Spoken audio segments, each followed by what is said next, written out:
आप जानते हैं क्योंकि शैतान परमेश्वर के स्वरूप में नहीं बनाया गया, मगर हम बनाए गए। हमारे शैतान की जीभ में अगर जीवन और मृत्यु होता, सबको मार चुका होता अभी तक। खुद सोचो, मगर हमारी जीभ में जीवन और मृत्यु है।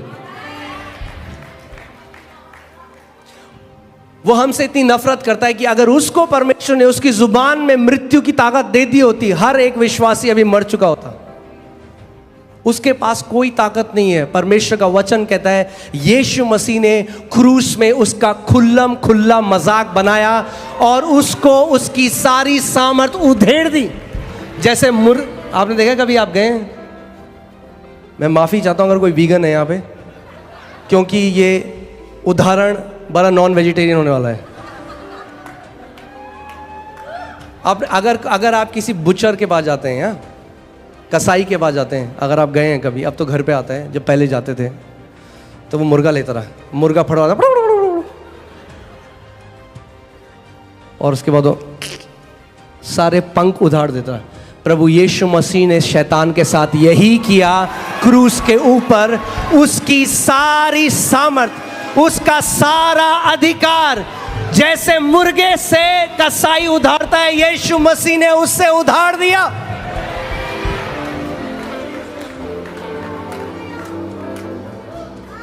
अब उसके पास उतनी ही सामर्थ है जितनी आप उसे देते हो। और कैसे दे, वो जानता है, वो ये बात जानता है। क्यों नफरत करता है हमसे? क्योंकि हमें परमेश्वर ने अपने स्वरूप में बनाया।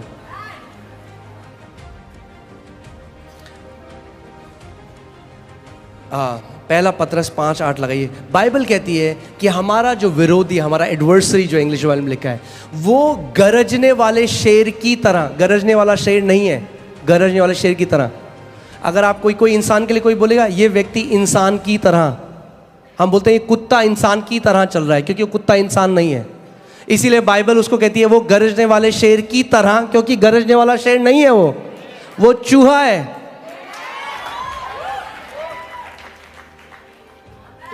परमेश्वर के दास रेनार्ड बॉन्की कहते थे कि जब परमेश्वर के वचन का प्रकाशन आता है तो लाइट आती है, और वो लाइट ऐसी है कि आप एक कमरे में गए और आप एक सुन रहे हैं गरज, बोलते ना, और आप कह रहे हैं पता नहीं बब्बर शेर है यहाँ पे या कौन सा भयंकर वाला शेर है, और तब तक आपको आवाज़ आ रही है, बस आप डर रहे हैं, आप कांप रहे हैं, ये शेर मुझे कभी भी खा देगा। आप लाइट ढूंढ रहे हो और आपने लाइट का स्विच ऑन किया, और जैसे ही आपने लाइट का स्विच ऑन किया, आप कमरे के साइड में देखते हैं कि एक चूहा है, उसके पास एक माइक्रोफोन है, वो कर रहा है।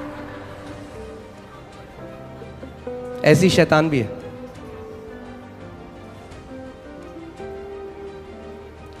वो इतना सामर्थ्य नहीं है जितना कलीसिया ने उसको बना दिया है। आमीन। देखिए, आप किसी भी चीज को मैग्नीफाई कैसे करते हो? मैं बता, सपोज करिए यहां पे 2 डॉट है, एक लाल एक पीला, ठीक है, 2 बिंदु हैं। हमें एलईडी में आपको लाल और पीला बिंदु दिखाया। अगर आप लाल बिंदु के ऊपर ध्यान देने लग जाओगे तो थोड़ी देर में क्या होगा, पीला गायब हो जाएगा और लाल बड़ा हो जाएगा। यानी जिस चीज को भी आप फोकस करते हो बड़ा हो जाता है, जिसको हम कहते हैं मैग्नीफाई, जिसका मतलब है वर्शिप। हम क्या करते हैं, जब हम परमेश्वर के बारे में सोचते हैं, उसके बारे में बातें करते हैं, तो हम उसको मैग्नीफाई करते हैं, उसको बड़ा करते हैं। मगर वैसी कई मसीह हैं, वो शैतान को मैग्नीफाई कर रहे हैं, क्योंकि 24 घंटे बात करते हैं, अरे शैतान ने ये कर दिया, हमारे ऊपर जादू टोना हो रखा है, शैतान ने हमारे लिए ये कर दिया। तो वो क्या कर रहे हैं, और शैतान कहता है वाह, इनविटेशन आया आज मेरे पास रजौरी गार्डन से, तो 7 और दोस्तों को लेके आता है, कहता है चलो। फिर से लगाइए उस स्क्रिप्चर को। आप देखिए, ध्यान से सुनिए, सचेत रहो और जागते रहो, क्योंकि तुम्हारा विरोधी शैतान गरजने वाले सिंह की नाई इस खोज में रहता है कि किसको फाड़ खाए। ठीक है, वो क्या खोज रहा है कि किसको फाड़, यानी वो अपनी मर्जी के हिसाब से नहीं फाड़ सकता जिसको फाड़ना चाहे, उसे खोजना पड़ेगा पहले, कौन सा सही बंदा है वो मिलेगा। ऐसा नहीं है कि किसी को भी खोज के फाड़ देगा, ऐसा होता है सबको फाड़ देता आज तक, तो वो ढूंढ रहा है। आप जानते हैं इजरायली क्यों मर गए?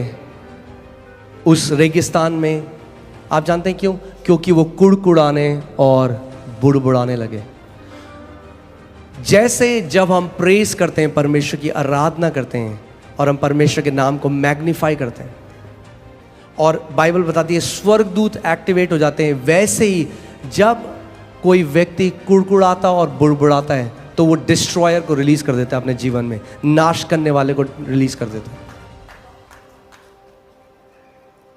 अगर आप एक जय का जीवन जीना चाहते हैं तो एक धन्यवादित जीवन जिया करिए। रोज सुबह जब आप उठते हैं अपने हाथों को उठाएं और परमेश्वर को धन्यवाद दें, प्रभु तूने मेरे लिए क्या कुछ कर दिया है अपने पुत्र के बलिदान के द्वारा। आमीन। सो शैतान ढूंढ रहा है कि किसको फाड़ खाए। वो कब आपको फाड़ खाएगा? जब वो फाड़ खाड़ने वाले विचार आपको देगा और अब वो फाड़ने वाले विचार आप अपने मुंह से बोलेंगे, हाय मुझे लग रहा है मुझे हार्ट अटैक तो नहीं आ रहा है। और यीशु मसीह ने क्या कहा? बाइबल क्या बताती है? नीति वचन 18:21 में कि मृत्यु और जीवन कहाँ है? मृत्यु बोल दी उस व्यक्ति ने अपने ऊपर, हार्ट अटैक बोल दिया, अपने ऊपर खुद प्रोफेसी कर दी। रिजेक्ट नहीं किया जो सिम्टम शैतान लेके आया। शैतान आपको, आप जानते हैं क्योंकि हम ज्ञानेंद्रियों में, इसलिए शैतान क्या करता है? आपके इमोशंस को टच कर सकता है। इसीलिए रीजनिंग में आप शैतान को कभी नहीं हरा सकते, मगर फेथ में आप हर समय उसको हरा सकते हैं। और फेथ किस पे बेस्ड है? जो परमेश्वर का वचन लिखा है। आमीन, हालेलुया। सो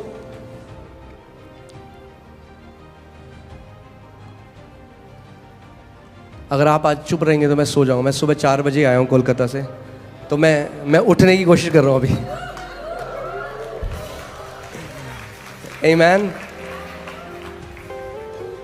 विश्वास कोई ऑप्शन नहीं है। मैं आपको लास्ट संडे बता रहा था, कोई टॉपिक नहीं है। ये नहीं कि अच्छा हाँ वो तो विश्वास को मानते हैं, हम तो पवित्र आत्मा को मानते हैं। ये स्टूपिड बातें। विश्वास नींव है हमारी। बाइबल बताती है हमारा उद्धार अनुग्रह से ही विश्वास के द्वारा हुआ है, यानी विश्वास नहीं है तो उद्धार भी नहीं होगा। बाइबल बताती है मरकुस 5:34 में कि विश्वास के द्वारा हम चंगाई पाते हैं। बाइबल बताती है इब्रानी 11:6 में विश्वास के द्वारा हम परमेश्वर को प्रसन्न करते हैं। बाइबल बताती है इब्रानी 6:12 में विश्वास के द्वारा हम प्रतिज्ञाओं को प्राप्त करते हैं परमेश्वर से। जो कुछ हम करते हैं परमेश्वर के राज्य में विश्वास के द्वारा है। इसीलिए ये एक ऑप्शन नहीं है, एक विकल्प नहीं है विश्वास में चलना। ये इसके बिना हम नहीं जी सकते। रोमियो 1:7 धर्मी जन विश्वास के द्वारा जीवित रहेंगे। आमीन। सो मरकुस 4 उसके 11वीं आयत में लिखा है, प्रभु यीशु मसीह एक दृष्टांत बता रहा था, वही जो मैंने आपको बताया बोने वाले का, और उनको समझ में नहीं आया। और प्रभु ने कहा कि तुमको परमेश्वर के राज्य की भेदों को समझने का क्या दिया गया है? भेदों की समझ दी गई है। मगर जो बाहर हैं, यानी जिन्होंने अभी उद्धार नहीं पाया, जो परमेश्वर के राज्य के बाहर हैं, उनके लिए सब चीजें दृष्टांतों में यानी कहानियों में आती हैं। और आप देखेंगे कितने सारे ऐसे मसीह हैं जो आत्मा से नहीं चलते, इसीलिए बाइबल को एक कहानी की किताब की तरह पढ़ते हैं। दाऊद ने गोलियत को घुमा घुमा के मारा। अब आप ये गाना गा लो 5 घंटे, मगर ये बताओ ये गाना आपके जीवन को कैसे बदलेगा? दाऊद ने मारा गोलियत को, आप क्यों खुश हो रहे हो? आप समझ रहे हो मैं क्या कह रहा हूं? क्योंकि उस कहानी में आप हो। जिस दिन आप ये बात पता लग जाएगी आपको, तो आप भी उस कैंसर को घुमा घुमा के मारा। पूरी बाइबल में आपको अपने आप को ढूंढने की जरूरत है। बाइबल बताती है यीशु जब आराधनालय गया, उसने यशाया की पुस्तक खोली और अपने आप को उसमें ढूंढा और बोला मेरे लिए ये लिखा है। ऐसे वचन पढ़ना शुरू करो, जब वचन खोलो तो बोलो ये मेरे लिए लिखा गया है और मैं इसको ग्रहण करता हूं। आमीन। पूरी जेनेसिस से रेवलेशन तक आपको ढूंढना पड़ेगा आप कहां हो उसमें, तब भेद है। देखिए यीशु मसीह ने क्या कहा, बाहर वालों के लिए दृष्टांत है, तुम्हारे लिए भेद है। यानी पूरी बाइबल में जो भी आप पढ़े उसमें भेद है, जो उसके घर के लोग हैं, और कहानियां हैं बाहर वालों के लिए। यानी हर एक कहानी में आप हो, आपको ढूंढना पड़ेगा। इसीलिए बाइबल कहती है लेटर किल्स। अगर लिखा हुआ वचन केवल पढ़ोगे तो मृत्यु लाएगा, मगर अगर आत्मा से इसको पढ़ोगे तो आपको पता लग जाएगा।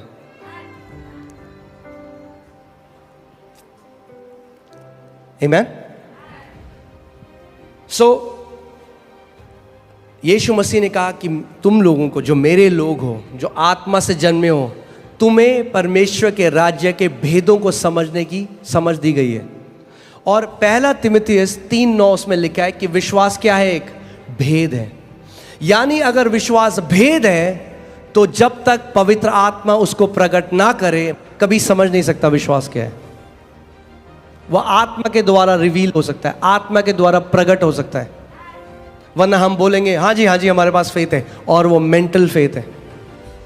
वो एक भेद है। क्या है? एक मिस्ट्री है। और क्योंकि वो एक भेद है, इसीलिए जब आप उसको पालोगे वो आपके जीवन में एक ट्रांसफॉर्मेशन को लेके आएगा। आमेन। सो विश्वास का जो आत्मा है, जैसे हमने कहा मैंने विश्वास किया और मैंने क्या किया, इसको बोला। मैंने विश्वास किया और आप जानते हैं वो जो स्त्री है जिसको 12 साल से लहू बहने का रोग था, वो नहीं जानती थी इस बात को, मगर अनजाने में उसने टैप कर लिया, या अनजाने में वो इस विश्वास का जो नियम है वो उस पर कार्य करने लगी। क्योंकि विश्वास का आत्मा क्या करता है, मैंने विश्वास किया और मैंने, वो औरत क्या कर रही थी, वो बोल रही थी। और बोलते बोलते, अब मैं आपको एक चीज और बताता हूं, हर एक चीज का जो उत्तर है आपके लिए परमेश्वर के राज्य में, वो है बिलीव करना, या हिंदी में प्रतीति करना, यानी मान लेना। बहुत सारे विश्वासी वो नहीं करते। आपको पता है हमारी सबसे बड़ी प्रॉब्लम क्या है, कर्म नहीं है। ये नहीं है पास्टर जी हमसे फास्टिंग नहीं होती, पास्टर जी नहीं है, वो नहीं है सबसे बड़ी। आप विश्वास नहीं, आपका हार्ट बिलीव नहीं करता। ये मसीहों की सबसे बड़ी दिक्कत क्या है, वो बिलीव नहीं करते। जो परमेश्वर की वजह, हमें कुछ प्रमाण चाहिए बिलीव करने के लिए, मगर वो बिलीव करना नहीं है, वो फिर सेंस नॉलेज है। जब परमेश्वर ने अब्राहम को कहा, अब्राहम मैं तुझे जाति जातियों का पिता बनाऊंगा, बाइबल कहती है मैंने तुझे बना, Abraham I have made you, मैंने तुझे बना दिया है जाति जातियों का पिता। क्या हुआ? अगर अब्राहम उस बात पर विश्वास नहीं करता, ये प्रतीति नहीं करता ये सत्य है, तो कभी वो प्रकट नहीं होता। अब्राहम ने नहीं कहा प्रभु पहले कोई साइन दिखा दो कुछ। अगर आप महान विश्वास में चलना चाहते हैं तो आपको परमेश्वर के वचन को विश्वास करने वाले बनना पड़ेगा, इसको बिलीव करने वाला बनना पड़ेगा कि परमेश्वर का जो, चाहे भले ही मैं इसको महसूस कर रहा हूं या मैं इसको महसूस नहीं कर रहा, मुझे अभी दिखाई दे रहा है नहीं दिखाई दे रहा, जो इसमें लिखा है मैं उसको छू सकता हूं या नहीं छू सकता, मगर प्रभु क्योंकि तेरा वचन कहता है मैं इसको मान लेता हूं, ये मेरे लिए सत्य है। और केवल मान नहीं लेता परमेश्वर, मानने के साथ मैं इसको बोलूंगा, इस पर मनन करूंगा, इसकी घोषणा करूंगा, जब तक ये मेरे जीवन में प्रकट ना हो जाए। मैं आपको बता रहा हूं इतना आसान है कि हम लोग कभी, मेरा दिल दुखता है जब मैं कितने मसीहों को ऐसे देखता हूं कि वो नहीं जानते कि प्रभु यीशु मसीह ने उनके लिए क्या किया, इसीलिए भाग रहे हैं।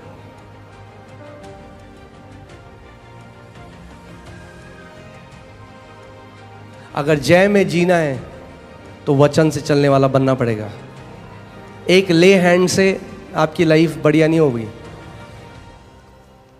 1-2 महीने ठीक हो जाओगे, वापस वो दिक्कत आएगी, फिर आपको नहीं पता होगा क्या करना है। वचन बोलो, वचन मेरी नींव है, मैं वचन का आदर करता हूं। तो सबसे बड़ी हमारी जो दिक्कत है ना, हम सब की, मैं अपने लिए भी बोल रहा हूं, हम सब की दिक्कत पता है क्या है? हम बिलीव नहीं करते जो परमेश्वर ने कहा है। हम यहां से कहते हैं हम मानते हैं, यहां से नहीं मानते, दोनों में बहुत अंतर है। हम उस वचन को कोट कर सकते हैं, वचन की आयतों को रट कर बोल सकते हैं, मगर वो हम यहां से बोल रहे हैं, यहां से नहीं। क्योंकि बाइबल बताती है जो बिलीविंग है वो हार्ट से होती है, प्रतीति करना, मानना यहां से नहीं होता, यहां से होता है। क्योंकि यहां से तो कोई भी बोल सकता है। आप मानते हो प्रभु यीशु मसीह कोड़े खाने से मैं चंगा हूं? यहां पास्टर जी मैं मानता हूं प्रभु यीशु मसीह कोड़े खाने से मैं। क्या आप यहां से मानते हो कि उसके कोड़े खाने से आप चंगे हो चुके हो? क्योंकि अगर हम यहां से मानते तो फिर वो जब ऊपर जाता तो हमारे वचन कुछ और होते, मगर हम कहां से बोल रहे हैं उसको? मेंटल फेथ है वो। मेंटल फेथ कुछ नहीं करता, हृदय से विश्वास कार्य करता है, हृदय से। अब मैं आपको एक बहुत सरल तरीका बता रहा हूं, तैयार हैं आप लोग? उसको यहां पे कैसे डालना है? Romeo 10:8, Romeo 10:8। वचन को कैसे आप हृदय में डाल सकते हो कि आपके लिए कार्य करने लग जाए, वो है रोमियो 10 उसकी 8वीं आयत। उसमें लिखा है, परंतु यह क्या कहती है, यानी विश्वास की धार्मिकता क्या कहती है? यह कि वचन तेरे निकट है। यानी विश्वास की धार्मिकता हमेशा आपको वचन की तरफ लेकर जाती है। आप सुन रहे मैं कह रहा हूं? विश्वास की धार्मिकता क्या कहती है? वचन तेरे निकट है। वचन तेरे निकट है। वचन कब है निकट आपके? तेरे मुंह में और तेरे मन में है। यानी पहले कहां है? मन में नहीं जाएगा सीधे, पहले आपके मुंह में है। जो भी चीज आपके मुंह से लगातार आप बोल रहे हैं वो आपके दिल में चली जाती है, आपके मन में चली जाती है, और फिर उसकी बहुतायत से जब आप बोलते हो, आप ध्यान सुनिए इस बात को, 3 चीजें आपके चमत्कार के लिए। बोलो, मेरा कान, मेरा हृदय और मेरा मुंह। अगर ये तीनों आपके कंट्रोल में है तो आप इतनी जय देखोगे जीवन में। केवल 3 चीजें। क्या आप सुनते हो? ध्यान दो। क्या आप अपने हृदय में डालते हो? ध्यान दो। और फिर आपके मुंह से क्या आता है? मगर हृदय में कैसे जाएगा? मुंह से। तो यानी अगर आपका कान और मुंह सही है तो हृदय भी सही हो जाएगा।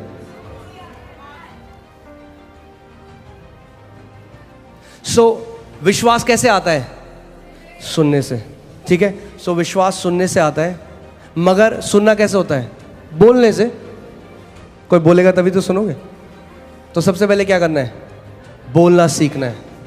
पड़ोसी को बोलो, हमें बोलना सीखना है, हमें बोलना सीखना है। आप कहोगे आता तो है हमें बोलना, वो वाला बोलना छोड़ना है, एक नया प्रकार का बोलना सीखना है। कुड़कुड़ाना बोलना छोड़ना है और जो वचन कहता है वो बोलना शुरू करना है। अपनी फीलिंग्स जल्दी से जो हम बोल देते हैं वो बोलना बंद करना है, और परमेश्वर का वचन जो कहता है वो बोलना शुरू करना है।